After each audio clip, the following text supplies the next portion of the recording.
Eyes will be on Atlanta Thursday night when President Joe Biden and former President Donald Trump meet for the first of two debates.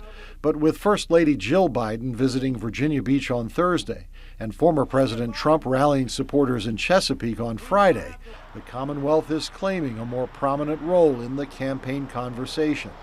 Pollster Amanda Iovino with WPA Intelligence discussed the Commonwealth status during a Wednesday briefing for the group Virginia Free.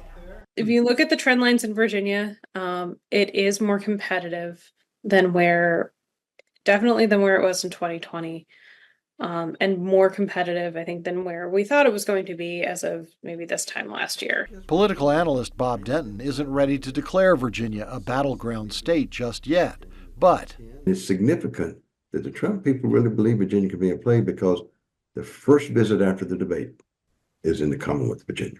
And he notes that both campaigns are devoting substantial resources to the state. Biden all of a sudden now is opening up more offices. We know that Trump has committed to also opening some offices in Virginia, spending money in Virginia, 3 to 5 rallies, so the campaign mentions it would be in Virginia. So certainly we are perhaps not a battleground, but we certainly are in play.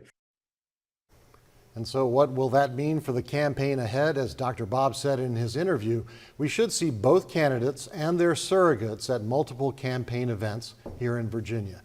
And Jean Iovino says there's a lot of money yet to be spent here in Virginia and a whole lot of campaign ads too. I know.